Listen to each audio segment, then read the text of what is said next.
आप सभी को मेरा नमस्कार। शब्द नहीं है जो मैं जोड़ पे, ऐसा मुझे नहीं लगता है कि इस ब्रह्मांड में कोई ऐसा शब्द बना है जो आज मेरी भावनाओं को, शायद उस शब्दों को अगर मैं जोड़ के अपनी भावनाओं को व्यक्त करना चाहूँ तो शायद कोई शब्द नहीं बचा है मेरे पास, ऐसा बना ही नहीं है आज जो मुझे फील हो रहा है अंदर से। बस इतना कहना चाहूँगा आप सभी महान भावों का, बहुत दूर से और बहुत कीमती समय अपना आप लोग निकाल के आज के मेरे सेलिब्रेशन में, आज के प्रोग्राम में, मेरी खुशियों में आप लोग ने अपना समय, कीमती समय निकाला, सर लोगों ने भी निकाला। मैं आप सभी लोग का वाकई में सजदा अदा करना चाहूँगा तहे दिल से अपना। आज आप सभी लोग को मैं नमन करता हूँ झुक कर।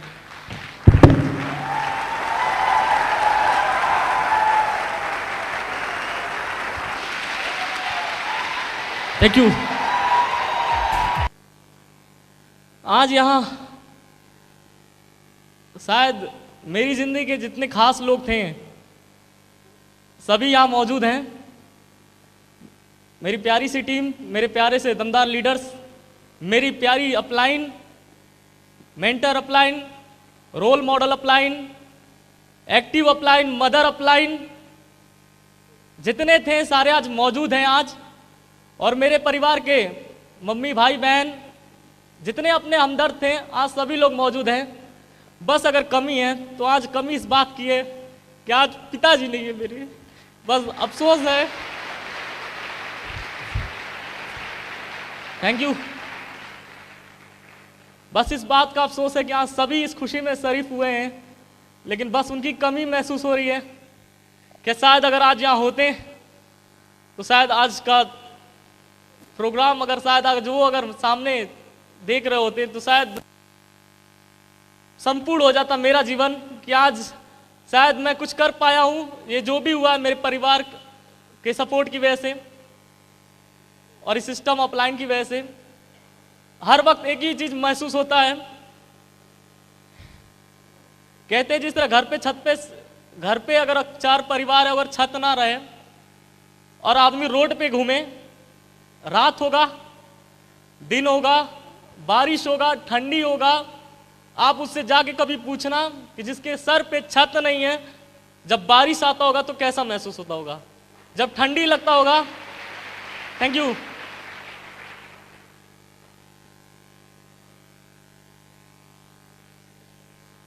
पिछले 14 साल से कुछ ऐसा ही महसूस कर रहा हूं।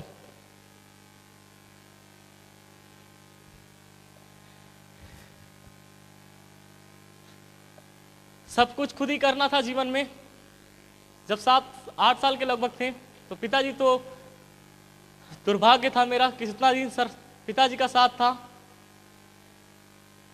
लेकिन आज अगर सच कहूं तो इस धरती का सबसे पावरफुल चीज और सबसे ज्यादा इंस्पायर करने वाला और सबसे ज्यादा, अगर मैं सोचूं, अगर कहूं सच में कि अमीर, गरीब, मिडिल क्लास, बहुत ज्यादा मध्यम गरीब और बहुत ज्यादा अमीर, पूरी संसार में अगर एक सबसे पावरफुल चीज की अगर मैं अपने दिल से बात करूं तो एक ही चीज कह सकता हूं, सबसे पावरफुल चीज मेरी जिंदगी में जो रही है वो मेरी मां रही है। मैं चाहूंगा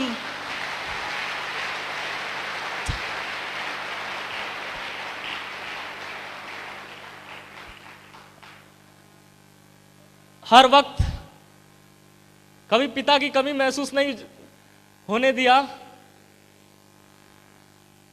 क्योंकि जब पिताजी गए थे, जब कोई भी घर पे आता था, आसपास के पड़ोस के लोग तो इतना बेकार नजर से देखते थे। अगर घर में बैठे हम 7 साल की उम्र, छोटा भाई छोटी बहन, कोई भी आता था, सबसे बुरा वक्त लगता था हमको उस समय कि जब कोई भी घर पे आता था, कोई भी आ जाए दुनिया का इंसान, और उसको मालूम पड़ जाए कि इस लड़के के भाई बहन छोटे छोटे हैं और माता जी और कोई नहीं है सर पे, और ऊपर से 8 लाख का कर्जा मकान का, और खाने कमाने के लिए कोई नहीं है, तो ऐसा तरस, ऐसा लज्जित, ऐसा बेबसी का एकदम आंख में और एकदम शकल बना के आते थे कि बेबसी की तरह मेरे घर पे, अरे अरे बच्चे का क्या होगा। वो क्षण बहुत बुरा लगता था कि जब हमारे घर में कोई आता था या हमारे बारे में कोई जानता था या पूछता था तो अब ऐसी नजर से देखता था बेबसी की, बड़ा अजीब सा लगता था यार पता नहीं क्या हो गया है मेरी जिंदगी में कि जहां जाता हूं लोग तरस खाते हैं, तरस। तरस कि बच्चे का भगवान भला कर दे। और एक जिंदगी वो थी, चल रही थी जिंदगी, कुछ खास मिल नहीं रहा था जिंदगी के अंदर, क्योंकि परिवार में मैं हूं, माता जी हैं, छोटा भाई छोटी बहन है बस। और आज माता जी भाई बहन के अलावा अगर मैं कहूं सच्चाई से, तो कोई दिखा नहीं इस पूरे 150 करोड़ की आबादी भारत की, कोई अपना नहीं दिखा जब पिताजी छोड़ के गए जो संभालने के लिए। और हमारे घर में कोई इतना योग्य नहीं था जो घर को चला सकता था। लेकिन अगर 150 करोड़ की जनसंख्या में पूरे 29 राज्यों के अंदर ना जाने कितने प्राणी रहते थे, कितने जीव रहते थे, बहुत लोग रहते थे, अच्छे अमीर बुरे सब तरह के लोग रहते थे, लेकिन इस परिवार को कोई मदद करने नहीं आया था। और जो आया था, आज मैं बहुत ज्यादा सौभाग्यशाली हूं और ऋणी हूं उन लोगों का, जब इस पूरे संसार में कोई मदद के लिए नहीं था, जब बिल्कुल खत्म था मेरा परिवार, एकदम जीरो पे थे, कुछ नहीं था खाने पहनने ओढ़ने के लिए, उस समय मेरी नानी नाना ने बहुत साथ दिया था। और मेरी मौसी, मैं चाहूंगा इन लोगों के लिए एक जोरदार तालियां होनी चाहिए।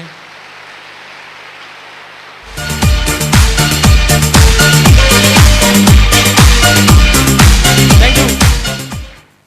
सपोर्ट मिला नानी नाना मामी मामा, और धीरे धीरे गेहूं चावल आने लगा और घर जैसे टेम्परेरी चलता था, चल रहा था। आवाज आ रही है पीछे तक? मैं आपको आज याद दिलाना चाहूंगा अपनी बात को यहां पे काट कर, कि आज हम यहां पे क्यों आए हैं। आपको मालूम है, आज से तकरीबन 4 साल पहले जब इस इंडस्ट्री में मैं कदम रखा था, और हो सकता है कोई आज फॉर्म भर के भी पहली बार आया हो, ऐसे कोई है यहां पे जो फॉर्म भर के पहली बार आ गया हो? कुछ लोग हैं, मैं था। मैं आज से 4 साल पहले फॉर्म भर के मेरे मामा जी ने इनवाइट किया, और ऐसे ही एक डायमंड सेलिब्रेशन में मुझे भी बुलाया गया था।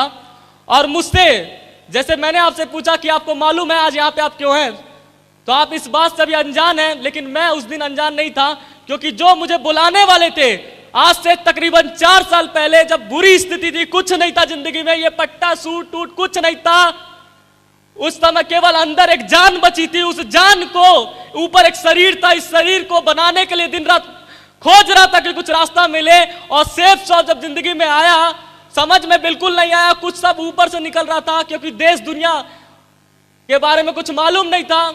लेकिन जब 4 साल पहले आप ही लोगों की तरह मुझे भी बुलाया गया था, और जब मैं पहली बार 4 साल पहले मेरे मामा और मेरा अपलाइन ने बुलाया, तो उन्होंने ये बात बोला था मुझसे, जैसे मैंने आपसे पूछा कि आज आप पे क्यों आए हैं, क्या मकसद है, पता नहीं मालूम है कि नहीं मालूम आपको, केवल मोटिवेट होने आए हैं। तो मैं ये तो नहीं जानता हूं, क्योंकि मोटिवेट होना है तो आप पिक्चर देख लीजिएगा घर पे जाके, उससे ज्यादा मोटिवेट हो जाएंगे, एक्शन उक्शन थोड़ा घर में आ जाएगा। लेकिन मेरे मामा ने और मेरे सीनियर अपलाइन ने 4 साल पहले बुलाते वक्त एक बात बोला था कि सौरभ चौधरी, अगर तुम उस प्रोग्राम में जाते हो और वहां पे पार्टिसिपेट करते हो और वहां बैठकर पूरे प्रोग्राम को अंतिम समय तक पूरे प्रेजेंट माइंड से अगर अटेंड करते हो, तो वो वहां का दिन जो होगा, भले तुम्हारे लिए हो या ना हो, लेकिन उस दिन तुम्हारे पीठ पर इस बात का, तुम्हारे नसीब पर इस बात का मोहर लग जाएगा कि अगर वहां पे एक आदमी डायमंड बना है और उसमें तुमने पार्टिसिपेट किया है, तो उस दिन तुम्हारे पीछे, तुम्हारे नसीब पर मोहर लग जाएगा कि तुम भी डायमंड बन जाओगे, पक्का बन जाओगे। Thank you. और ऐसे ही एक डायमंड सेलिब्रेशन में मुझे भी बुलाया गया, और मैं गया आप ही की तरह, और पीछे ही बैठा था, बिल्कुल भीड़ का हिस्सा भरा था, और टी शर्ट में गया था, पहनने के लिए कुछ ढंग का कपड़ा भी नहीं था। ये मामा जी हमारे रेलवे में, चाहूंगा मामा जी के लिए जोरदार तालियां होनी चाहिए हमारे। Thank you. मामा जी रेलवे में थे, तो रेलवे में थे, पास वगैरह मिल जाता था तो पास पे ही लटक के चला गया था, और वही डायमंड शिप था। जिंदगी में पहली बार आंखें खुली, और मेरा पता नहीं क्यों दिल उस दिन से पहले जिंदगी के में क्या हो सकता है कुछ नहीं समझ में आ रहा था, ना करना चाह रहा था, थक चुका था, क्योंकि 7 साल की उम्र से संघर्ष जब स्टार्ट हुआ था जीवन में, तो कुछ दिख नहीं रहा था, क्योंकि 7 साल के बच्चे को, और वो भी केंद्रीय विद्यालय में 9th में पढ़ाई करते हुए पढ़ने का बहुत शौक था। हर कुछ जीवन में ऐसा नहीं है जीवन गरीब बचपन में पैदा हुए थे, ऐसा कुछ नहीं था। हमारे पिताजी एक बिजनेसमैन ऑलरेडी थे, सक्सेसफुल। हमारे घर में MBA टॉपर थे गाजियाबाद के, अच्छे लोग प्रोफेशन थे। जब पिताजी थे पूरा उस जिस मोहल्ले में 1990 की बात कर रहा हूं, लैंडलाइन मोबाइल अगर फोन किसी के पास आया था तो उस पूरे गोरखपुर क्षेत्र में मेरे घर हुआ करता था। उस समय हमारे घर में इतना कुछ था, घर में लाखों रुपए 1992 में हमारे घर में पड़ा रहता था। उस समय हमारे परिवार में जो जितनी भी बातें आज तक आपने मेरे बारे में सुना है, मैं आज तहे दिल से आपको सच्चाई बताना चाहूंगा उस बात का, क्योंकि आज तक तो अधूरी जानकारी थी। आज मैं पूरी, क्योंकि जिस दिन का इंतजार था यही था, और शायद आपको भी है। यस और नो? और बस एक चीज और प्लस करना चाहूंगा इस कहानी में, कि पिक्चरों की कहानी में हीरो केवल एक होता है और उसमें विलेन होता है, लेकिन आपके अपने लाइफ में हमारे सर ने एक ही चीज सिखाया था। यहां पे बैठा हुआ हर एक शख्स, यहां जितने बैठे हैं सभी हीरो और हीरोइन है, कोई यहां विलेन नहीं है, सब के सब। Thank you.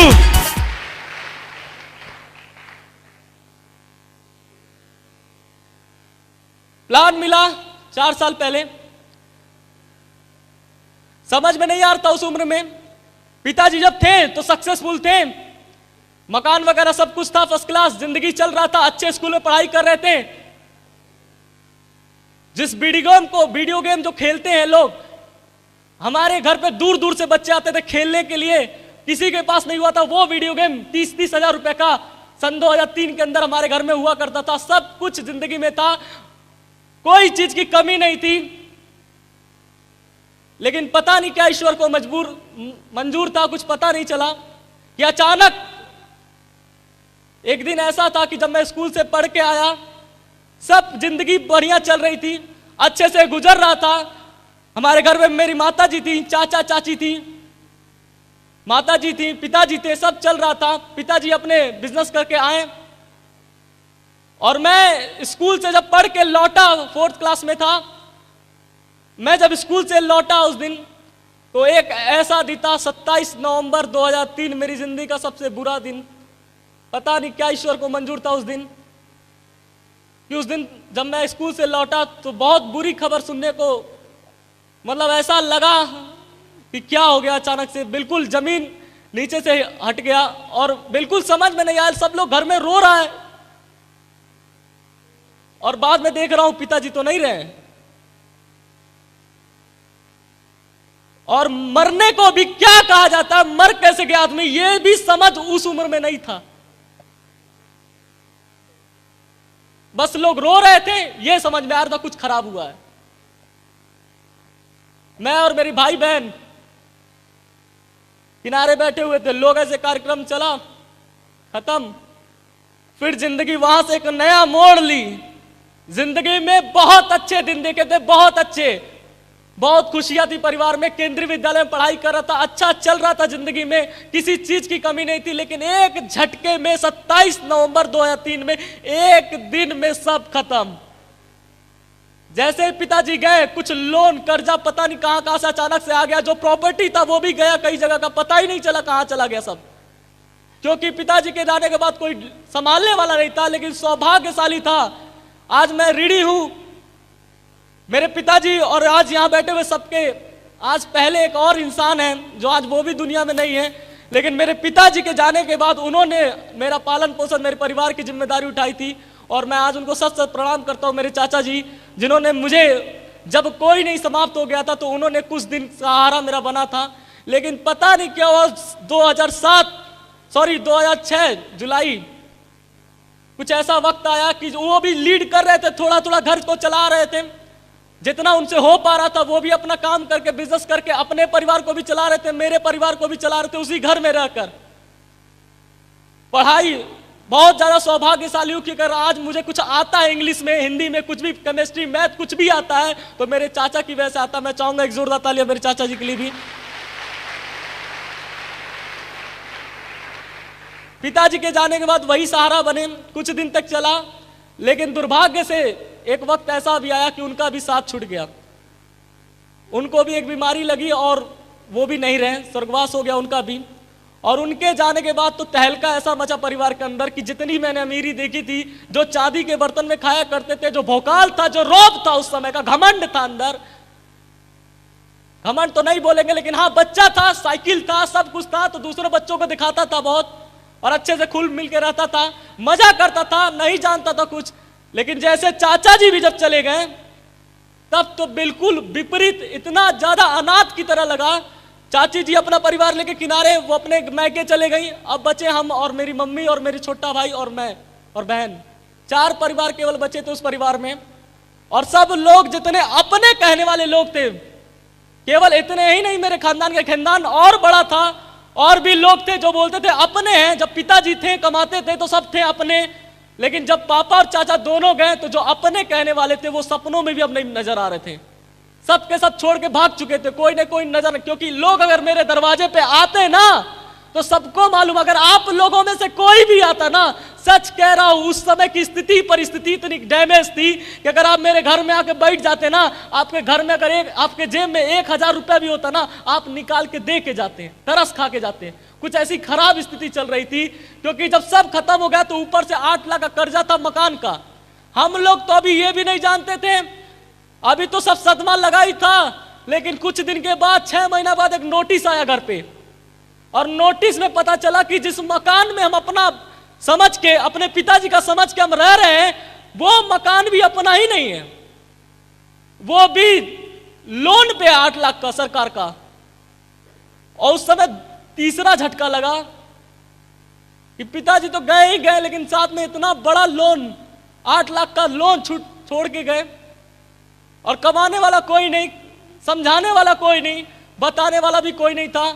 पढ़ाई कर रहा था, 9th क्लास में पढ़ने बहुत शौक था, नेशनल प्लेयर तक, चेस का मैं खिलाड़ी भी रह चुका, हर चीज मेरा बेस्ट टू बेस्ट था। लेकिन 9th क्लास में पढ़ते वक्त स्कूल से निकाल दिया गया, केवल यह बोलकर क्योंकि हम फीस नहीं जमा कर पाए थे। मेरे भाई बहन को स्कूल से निकाला गया था इसलिए क्योंकि फीस नहीं जमा हो पाया था। घर पे आके बैठ गए, और मम्मी से एक बात जरूर मैं उस दिन बोला था, साइकिल हीरोजुम थी, आया घर पे, और जिस मास्टर ने निकाला था गुस्सा तो बहुत तेज आया था।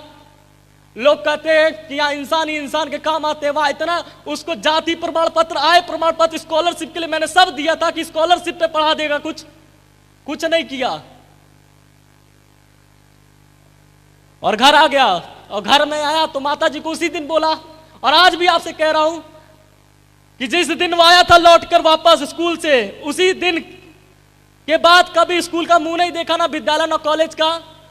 घर पे आया और उसी दिन मम्मी को फाइल कर दिया था कि आज के बाद पढ़ना उड़ना कुछ नहीं है, क्योंकि पढ़ लिख के हम देख रहे हैं ये लोग पढ़े लिखे हैं कि इंसानियत नाम की तो कोई चीज में नहीं अंदर। अब कुछ भी करना है, जो भी करना है करेंगे, देखा जाएगा। घर में मैं बड़ा तो उस समय उम्र थी लगभग 10-12 साल की होगी, और जब निकाला गया स्कूल आया, लौट के आया घर पे, तो बोल दिया फाइल आप कभी नहीं पढ़ेंगे, कुछ भी हो जाए, पैसा कितना भी आ जाए अब नहीं पढ़ेंगे। दिमाग में एकदम सेट हो गया था कि पढ़ लिख के भी इंसानियत थोड़ी ना रहता अंदर। और आया घर पे और बोला कुछ करेंगे देखा जाएगा। वही साइकिल लेके 3 दिन निकला रहा, भ्रमण करता रहा पूरा, छोटी सी उम्र, अपने दोस्तों के पास गया, सबके पास गया। सबसे बुरा लगता था 8 लाख का नोटिस। अगर एक बार, मेरी माँ हमेशा इस बात के लिए रोया करती थी बार बार कि अगर घर पे, अगर नोटिस बोर्ड पे, अगर घर पे सील लग गया ना, तो सबसे बड़ी इज्जत का, जो इज्जत आज तक पिताजी ने बनाई थी सब खराब हो जाएगी। अगर घर भी लोन पे चला गया, अगर ऐसे नीलाम हो गया तो सबसे बड़ा टेंशन तो मेरे सर पे था। कुछ भी कर सौरभ चौधरी, सब पढ़ाई उड़ाई छूट के सब लोग घर में बैठा है, कोई कुछ नहीं करता, सब घर में, हमारे परिवार 4 परिवार बैठा रह गया, और मैं ही था घर घर घूम रहा था जाके कि कोई नौकरी, कोई रास्ता मिले जहां से मैं अपना लोन बचाऊं। ये 8 लाख का घर नहीं बचेगा तो हम तो सीधा फुटपाथ पे दिखेंगे। समझ में नहीं आ रहा था, लेकिन जितना दुनिया के लोग बताएं, सब कुछ करने के लिए मैं गया। सबसे पहले दोस्त के पास गया तो वहां मेरे दोस्त के पिताजी मिले, जिन्होंने राय दिया कि मेडिकल स्टोर पे बाबू बैठो, मैं तुमको लगवा देता हूँ, 600-700 रुपया मिलेगा, वहां से कमाना, कम से कम कुछ तो खर्चा चलेगा, कुछ तो एडजस्ट होगा। वो भी ट्राई किया, दिन भर बैठ के किया। माता जी जैसे बताई फैक्ट्री में, तो सुबह अगर 9 बजे वहां बैठना होता था, शाम को लौटिए, फिर वहां रात में फैक्ट्री के अंदर जाइए। और ठंडी में वो भी जाते थे माता जी के साथ, क्योंकि दुनिया के नजर से बच के जाना रहता था। बच के इसलिए कॉलोनी था, पूरा विकास नगर कॉलोनी मोहल्ला था, उस मोहल्ले में बहुत देखने वाले लोग थे। और एक जमाना था जब अपना दिन भी था, लेकिन जब दिन खराब हो गया तो लोग कहने के लिए भी तैयार थे, बहुत हंसने के लिए तैयार थे। तो मेरी माँ का एक सबसे बहुत महत्वपूर्ण चीज था सम्मान, वो सम्मान कभी ना जाए, इसलिए रात में हम लोग जाते थे कि जाएंगे छोटा बोट गिलास फैक्ट्री के अंदर भरेंगे, लोगों को मालूम भी नहीं पड़ेगा और अपना काम भी हो जाएगा। तो 300-400 उधर से आते थे और 600 इधर। और एक वक्त आया, सबसे बुरा वक्त मैं कह सकता हूं कि पता नहीं दिमाग में क्या ख्याल है, और एक दिन में और जॉब करने का शौक आया, पढ़ा लिखा होने के बावजूद भी, क्योंकि मैं ऐसा समझता हूं कि आज के युग में बहुत ज्यादा टैलेंटेड होंगे, बहुत ज्यादा वेल एजुकेटेड होंगे, तब जाके सरकार पूछती है यस और नो, तब तो हम किसी के काम आते हैं, नहीं तो ऐसे तो हम घर पे निकम्मे बैठे ही हैं। बस ऐसे चल रहा था। उस समय कुछ नहीं मिला, मेडिकल स्टोर पे भी नहीं चला, तो मेडिकल स्टोर पे कोई और आ गया और मेरा काम पता नहीं उसको अच्छा नहीं लगा, शायद मैं बात नहीं कर सकता था, डील नहीं कर पा रहा था कस्टमर को, सामान कुछ ऊपर रखा था मैं पा नहीं पाता था, तो हमको निकाल दिया वहां से। फिर उसके बाद दूसरा खोजे तो दूसरा कुछ मिल नहीं रहा था, पैसा जल्दी चाहिए था, तो जल्दी चाहिए था, अभी चाहिए था, तुरंत चाहिए था, समय नहीं था अपने पास, खाने के भी लिए नहीं था, तो उस समय कुछ नहीं मिला। तो एक आदमी मिला रास्ते में चलते हुए, पूछा कहाँ था, निराश हो, चलते हुए रोड पे मिला, निराश कहाँ हो? हम बोले आपसे क्या मतलब? तो वो बोल रहा है, थोड़ा तगड़ा हट्टा कट्टा था। फिर पूछा बताओ बताओ अगर कोई बात हो तो। अच्छा भला ही आदमी था, लेकिन फिर बता दिया कि हमको कमाने का कोई जरिया, कोई नौकरी चाहिए। तो बोला मेरे पास है, करोगे? हम बोले हाँ बताइए, अच्छे आदमी आप लग रहे हैं। फिर उसने क्या बताया, मैंने कभी जीवन में नहीं सोचा था कि ये वक्त, और मेरी माँ भी नहीं सोची थी कि ये वक्त आएगा। मैं उसको घर पे सीधा लेके आया, मैं घर पे उसको लेके आया कि अच्छा आदमी है। मम्मी गेट खोली, उसको बैठाई, मम्मी पूछी अंदर ले कौन है आदमी? तो हम बोले नौकरी दिलवाएंगे, कुछ काम दिलवाने को बोल रहे हैं। तो मम्मी आई, वो बोला ठीक है तुम्हारी मम्मी से बात कर लेते हैं। और वो आए और मम्मी और हम आए बाहर, और फिर मम्मी पूछी क्या करना होगा। कभी जीवन में सोचा नहीं था कि ये वक्त भी आएगा, लेकिन उसने जब जवाब दिया ये बोला कि हमारे पास टेम्पू है, टेम्पू हम चलाएंगे धर्मशाला से लेके सोनौली तक, गोरखपुर में एक जगह है, और उसमें तुमको कुछ नहीं कहना है, बस तुमको बैठना है और चिल्लाना है कि यहाँ सोनौली सोनौली सोनौली। और अगर तुम बस चिल्लाओगे तो तुमका एक दिन का 45 रुपया देंगे। सच बता रहा हूं, बुरा तो बहुत लग रहा था, लेकिन कुछ मिल ही नहीं रहा था।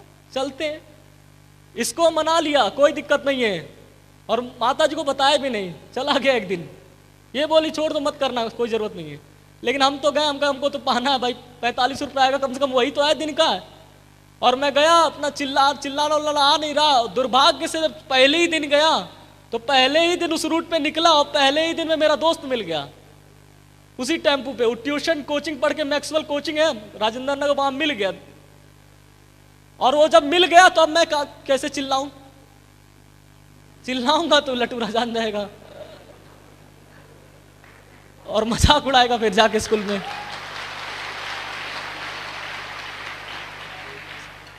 अगला स्टॉपेज पड़ा, जैसे एक जगह पड़ा, वो बैठा हुआ था, तुरंत हम कहें कि ठीक है दोस्त अभी चिल्ला नहीं रहा, मैं बैठा हूँ चुपचाप। वो बोल रहा है कितना भी टेम्पू वाला, मैं पीछे लटका हुआ हूँ, कुछ नहीं बोल रहा हूँ। और बोला अभी आ रहा हूँ। जैसे एक जगह था बरगदों, वहां मैं उतरा और वहीं से गायब हो गया। फिर उसको दोबारा नजर नहीं आया, वो भी गया हाथ से। फिर ढूंढा, भागा भागा भागा, फिर कुछ नहीं मिल रहा था। फिर सौभाग्य रहा, फिर एक नौकरी हाथ लगी, घर घर जाके फिल्टर मशीन बेचने का। हिंदुस्तान में कुछ मिले या ना मिले, लेकिन बेचने का काम जरूर मिल जाता भाई, बात सही है। यस और नो?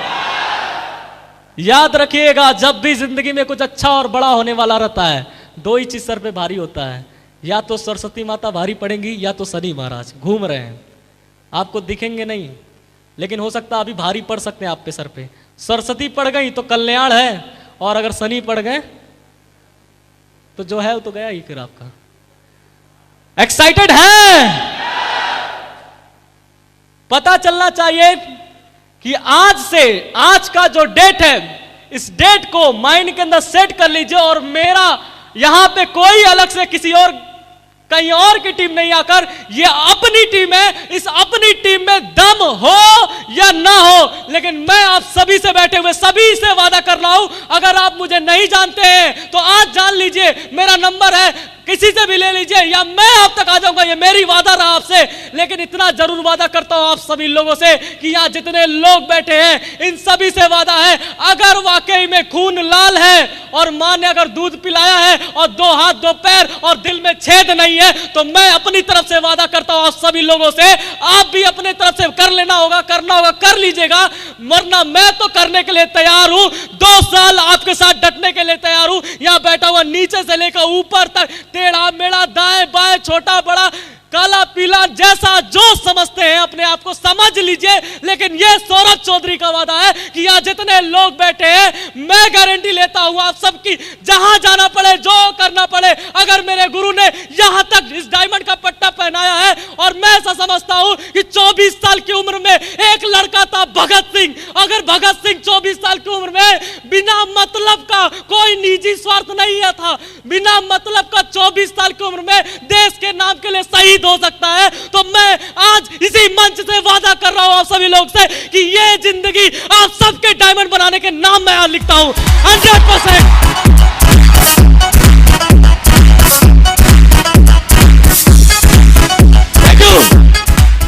क्या आप साथ देने के लिए तैयार हैं? आज तक सर यहां महागुरु जी लोग बैठे हैं, एक बात इस टीम से पूछना चाहूंगा और एक वादा आप लोग से चाहूंगा, अभी तुरंत चाहूंगा कि आज तक इतने बड़े बड़े दिग्गज, नेटवर्क मार्केटिंग के गॉडफादर, नेटवर्क मार्केटिंग के फाउंडर लीडर, नेटवर्क मार्केटिंग के टॉप लीडिंग सीनियर लीडर में से, मोस्ट सीनियर लीडर में से एक लीडर, इनक्रेडिबल, जिसके नाम के आगे इनक्रेडिबल लिखा जाता है, वैसे वैसे शख्सियत आज हिंदुस्तान से नंबर 1 पोजीशन बना के आज हमारे बीच में मौजूद है। इनकी टीम लाखों और करोड़ों में है और इन लोगों ने बहुत दुनिया देखी है और पूरा देश देखा है, हर एक इंसान को देखा है, गरीबी से अमीरी सब दुनिया इन लोगों ने देखा है। हम चाहेंगे आप लोगों की तरफ से आज अपने इस मेंटर लोगों को कमिटमेंट करना इस बात का कि ज्यादा नहीं सर, इसी टारगेट में इस टीम को नंबर 1 बनाकर दिखाएंगे हम लोग 100%। क्या आप लोग साथ देने के लिए तैयार हैं? यस और नो? बस ध्यान इतना दीजिएगा कि जिंदगी में जब भी कुछ अच्छा होने वाला होता है, जिंदगी बदलने वाला होता है, तब 2 ही चीज सर पे भारी होता है। अब देख लेना आप पे क्या भारी होने वाला है। सही है? तैयार है? अभी आधे हैं, बजट नहीं खुल पा रहा है और आपका नहीं खुलेगा तो मेरा भी नहीं खुलता है, क्योंकि जैसे जब कुत्ता भौंकता है ना तो कौन आता है? जैसे कुत्ते अगर भौंकेंगे तो कौन आएगा? बिल्ली तो आएगी नहीं कि शेर आ जाएगा? कुत्ता ही आएगा। और जब बिल्ली म्याऊं म्याऊं चिल्लाएगी तो कौन आएगा? बिल्ली आएगी। और जब शेर दहाड़ेगा तो क्या आएगा? तो आप क्या मानते हैं? मैं नहीं जानता हूं, लेकिन मैं अपने अपलाइन का पक्का शेर हूं मैं। और आपको बस इतना वादा करना चाहूंगा, अगर थैंक यू, क्योंकि इस बिजनेस में मैंने एक बात सुनी थी और हमेशा सुनता रहता हूं कि जो इस मंच पे पहुंचता है वो कोई हल्का फुल्का इंसान तो नहीं पहुंचता होगा भाई, यहां तक जो पहुंचता है वो पक्का मर्द होता है, दमदार वाला मर्द। बाकी थैंक यू। बाकी घर में चिल्लाने वाले मर्द बहुत मिलते हैं, मैं मर्द हूं, मैं मर्द हूं। अबे मर्द है तो पहले जिससे शादी किया है, जिसके घर में तेरा बेटा आया है, जिसके घर में तेरे माँ बाप है, अगर दम है तो इस मंच पे आके दिखा और उनके सारे सपने पूरे करके दिखा, तब तो माने मर्द है।